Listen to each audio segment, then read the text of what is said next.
10 shortages that we will see in 2023 when it comes to our food. Some of them you're aware of, but what can we do to make it better for us prepping?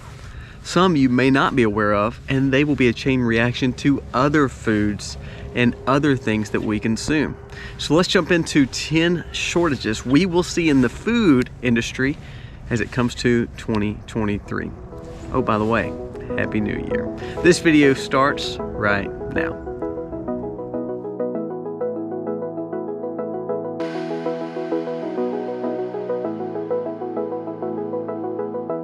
Now, the outlook on 2023 is not much better than what we had for 2022, but I'm hoping we can change that.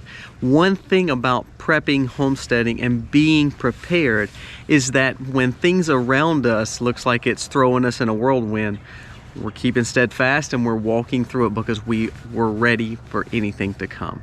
So I challenge you to be more prepared for 2023, have more of a financial responsibility with your money, and make sure that you are prepping and doing all you can. So welcome to our channel. If you're new to the Max, go down here, press subscribe, ring the bell. Now we're gonna be doing a 200,000 subscriber giveaway very, very soon. We've got to get there first. So we want you to subscribe to the channel so that way you can be entered into the giveaway. We're talking thousands of dollars worth of gifts. It's going to be solar battery banks, generators. It's going to be coffee. It's going to be gift certificates to Harvest Right.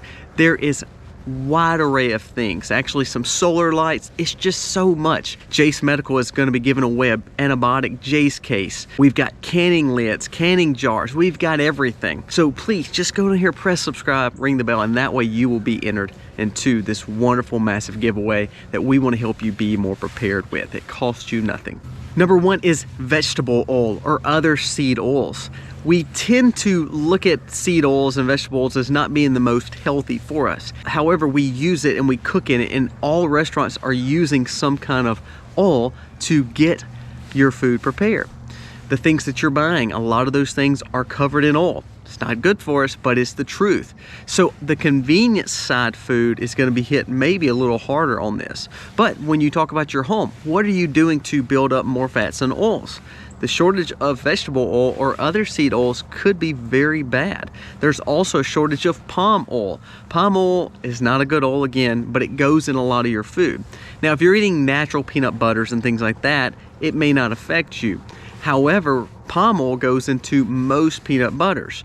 So when we want peanut butter on a shelf-stable protein source that's pretty economic, all of a sudden you're buying more conventional peanut butters, you're gonna see either the price go up or there could be shortages or that flavor could change because some of those oils may be missing. So stock up on your peanut butter now, but remember, have another substitute for oils. We love lard. Now, number two is a shortage of butter. We're seeing a major shortage in the dairy industry. I know in the South here, in Mississippi and in Louisiana, we're in this area and we see a lot of dairy farms shutting down. And it's either due to can't make it in the business, or the co-ops are not picking up their milk, or it's just a struggle for a farmer. So we're seeing shortages in dairy. Now, we produce our own butter on farm just like we do our lard. So if we see oil and butter being in short supply, that is fat sources. Now, oil, not the best fat source, especially most oil. Second, butter, which is a better quality fat source.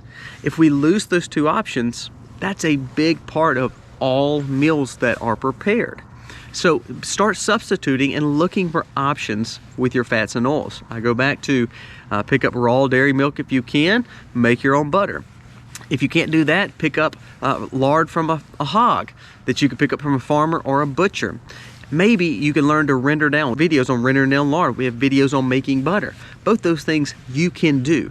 2023 could be a year of sustainability to build on, not only to be a prepper, but to learn some basic skills that we may have forgotten. Those two are big. Number three, we heard a lot about last year, and we saw it in California because they produce about 75% for conventional use across America, but it is tomatoes. Tomatoes is a base for a ton of food. We think of spaghettis, we think of chilies, we think of salads, we think of ketchup, we think of building anything dealing with a tomato base. So what does that mean? When they're in short supply, that means they're gonna cost more, you're not gonna have them. Just like 1 and 2. Number 3 is easy. You can grow you some tomatoes. You can put them in buckets. We grew tomatoes in buckets all last year. Not only did we grow some in the ground, but it's very easy to grow tomatoes, especially if you can keep good quality nitrogen, organic nitrogen or fertilizer on them, and a good source of water. It is so easy to grow, and they taste so much better too.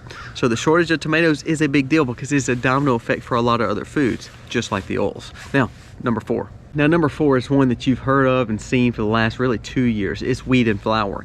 It's getting worse and worse because every year we're living off the flour and wheat from the last year. With the war that's still going on, and literally Ukraine being more of a breadbasket for different parts of the world, we see harvests that were not good either due to drought, famine, or to water. There's going to be more and more and more short supply of bread and flour this year. Now, does that mean you can't find it? No, it means it's going to cost you more. So I challenge you, learn how to make bread this year. Bread is not hard to make. You can do a Dutch oven style bread, a no-knead bread, or you could do a sourdough bread. Learn to build a starter for sustainability. Or you can simply build a true yeast bread that you can buy yeast, activate it, and make one and use like a Pullman pan, what they call a Pullman pan. I'll link it below, kind of what it looks like, but that will make you sandwich bread. It's not hard to make bread. So the more that it's in short supply, the higher the price of those things will be. Not only with inflation, not only with the fact of borrowing money being more expensive, the fact that it is in short supply. Learn how to make things with flour. Learn to stockpile flour. We've had tons of videos on stockpiling flour, but once you stockpile it, you need to know how to utilize it and making those things that could save you money. Now, number 5 is a big one. It's one that will affect a lot of the list that's still coming and a lot of the foods that you're eating. But number 5 is aluminum cans, or aluminum. Now, for some of you people that don't live in America, y'all call it, I think, aluminium or something like that. I'm sorry, it's called aluminum. But those cans make up all canned foods that you're personally buying in the supermarket or in the grocer. So you need to be stockpiling canned food, but learn how to can yourself using glass. Right now, glass is not in short supply. You can pick them up. It's off season. So go right now, go buy some quart, pint, and half-gallon jars so you can learn to can. It's the perfect time to buy them. The canning lids, they're made out of a lot of times things that are in short supply, and in spring and summer you won't find them. So start stockpiling cans, rings, and lids so that way you can learn how to can. Aluminum plays a big part in all our life dealing with shipping, groceries, supply for groceries, and our food. Do not be caught without having a lot of prepped aluminum cans stockpiled up. We talked a lot about, if we were buying just canned foods, if all of a sudden those canned foods go up in price, not only because of food inside, but the aluminum outside, it's really important to start buying some of those things, because as we go through 2023, we're gonna see a heavier and heavier shortage. What also does that affect? Let's talk about number 6. Number 6 is affected by the aluminum. It is things like sodas, alcohol. Those are going to be in short supply or going to cost you more. Coca-Cola and several beer manufacturers have come out and said their prices will go up in 2023 to a significant amount that you would see it. Now, I don't drink soft drinks or alcohol. We just don't. It's not a good policy. It's not good for our health. But if that is vices for you, you need to start weaning yourself off those vices. Maybe drink some water. Maybe learn how to make a kombucha, because a kombucha is a fermented tea. It's healthier for your digestion, a way that you can enjoy a soda or carbonated drink without all the bad things. So learn how to make kombucha. We've got videos on that. You can make them in glass so you're not using aluminum, and it's another sustainable practice.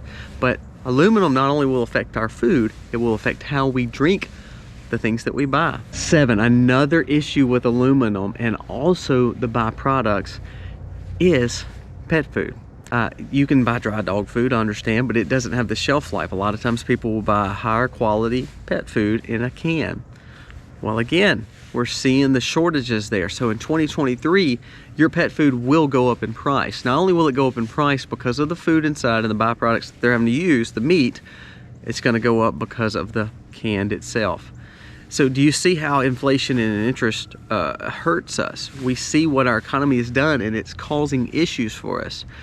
If we don't learn to stock up on some of that stuff before it gets more pricey, it's going to hurt us, and it's going to hurt our dollars a whole lot more, and they're not going to go any further than what they're doing now. Now, I would already challenge you, you should have been stocking up years ago, but today is not too late to start stocking up and start prepping.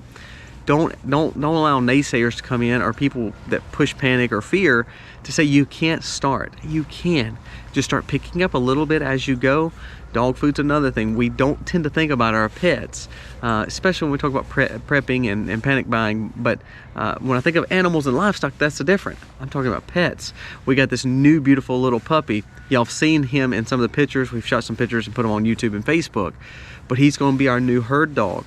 If we don't learn to prep for him too, he won't be worth too much. And so we want to make sure we're taking care of him and taking care of our pets. Stock up on pet food, because it will be in short supply or will cost a whole lot more. Next is coffee. Coffee has went up in price dramatically lately, but because of the rains and also the droughts across the areas that grow coffee, they're going to be in short supply, and you will see your price of coffee go up extremely. A lot of the harvest that like in Brazil and South America and some area around them saw major storms, and it decimated their crops. So if we see a crop failure, just like we would see with corn, wheat, or soybeans, or anything else we're growing, it will make what did grow higher price, and also it will make for more shortages. So if you're a coffee drinker, kind of like the vices, I like coffee, that's one thing I do like drinking, you need to start buying a little extra, maybe buy a few extra sacks so that way you can have it. You don't realize how much our body depends on caffeine. So if you're used to those kind of things, I would challenge you to stockpile coffee, because coffee is going to be in short supply or more expensive for 2023. Look for alternatives. Again, there's nothing wrong with that. We've talked about some energy drinks that are more holistic, like green teas. Those things are also going to be in short supply. Some of the tea farmers are saying the same thing. But if we can learn to supplement our caffeine and making sure we're picking up a little bit of everything, it will allow us to kind of flow through this and have our caffeine and get ready for some of the hard days that we may face in 2023. Two more, and these are really pertinent to me. We love seeing people at farmers market. We love seeing people come by and buy local produce. But number 9 is actually a loss of that. We're seeing a lot of people not being able to grow in surplus. They may not got the fertilizers that can grow for other people. I know for us, because we're a family of 8, where we used to grow a lot more, now our focus is we're growing for our family. So you're starting to see smaller market gardens maybe not produce as much because of fertilizers, because of rains, or because of not being able to use water because of droughts. So it does play in the fact that we may not have that local farm fresh produce. Now, if you can buy from a local farm and you're buying local fresh produce, keep doing that, especially to support the farmer. But because of some of the issues that we're having and things cost more, it may be one of those situations where you're not going to see a lot of market gardeners and a lot of big local farms pushing out fresh produce. You may be eating more frozen vegetables or frozen fruit. You may be eating more canned goods. Try to keep a fresh garden going. You can grow a few little things to help balance out your diet. You're going to pay probably a little bit more for farm fresh produce, but the quality is a lot better. Remember, the farmer's not loading up on loads of money. They're having to pay for a lot more implements. So make sure that you are buying produce as much as you can, but sadly, unless you're growing it, I think you're gonna see short supplies of it. I know personally, some of our winter gardens did not do well because of the winter storm. So if it affects people like us who grow for ourselves, it's going to affect market gardeners who grow for the masses. And lastly is beef. We talk about beef a lot, or other meats. We're seeing a shortage there. Now, right now, the price of beef is actually up. The price of the cattle is actually up. That inflation is starting to hit the animal, it seems. However, because of that, and because of the price of feed, and because the water issues, you're starting to see a ton of beef go to the market. So you're seeing an influx now, which will probably bring the price down for a little bit. Or it may not, because the beef industry is so manipulated by just a few players. But what I'm saying is there could be a time where we can see an excess of beef. But then remember, it takes a long time to grow up a steer or something on a feedlot or something at your home to be able to process and have beef, to have a steak, to have a roast.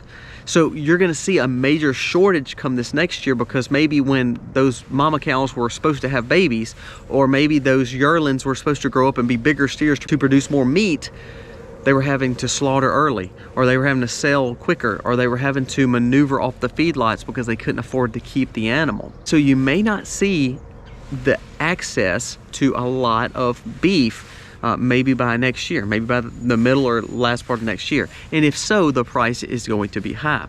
Now, the problem with beef that even makes it even worse is you have the politics against beef. More than anything on this list, you see people pushing against eating meat.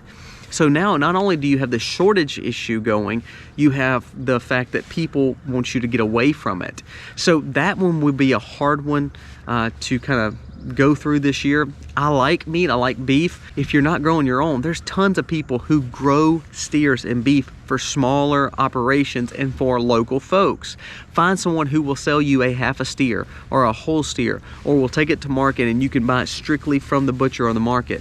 Take the middleman out of it. Take these big monster multi-billion-dollar companies out of the beef industry, and you start buying from the local farmer. You're helping him, you're getting better quality meat, it's fresh, it's ready to go, and that shortage will not be seen by you nearly as much unless you're having to buy it from the supermarket. So just a quick list. We have to realize that a lot of these things affect other things, such as the oils, such as the butter, such as the dairy industry, such as beef. That plays into it. Now we're looking at tomatoes, we see flour. Those things are used to put into a lot of other food that we are eating. Then we talk about the canned goods, the aluminum, the aluminium, as y'all say. It's gonna make those food items go up in price or be in short supply because of the can, not just the food. That is unbelievable. So be stocking up. Make sure 2023, your goal is to take care of your family by all means necessary. Make sure you're doing more than just prepping these foods, but these are some that you need to pay attention to because they will be more in short supply in 2023. We've seen some of these be in short supply the last few years, but it may get worse on some of the others for 2023. Keep your eyes open, guys. Hope you have a wonderful year. Thank you again for watching our videos and our content. We do pray that you are getting something great out of it and building wisdom, because we want to impact you and influence you to be the best person you can be. Ultimately, our goal spiritually is to influence you and impact you in a way that is more impactful than what this life can give you. However, I want you to be a better person. And 2023 is a time where you can learn to prep more, be more sustainable, learn how to homestead a little bit better no matter what age you're at, and take care of your family. God bless, guys. Happy homestead, y'all.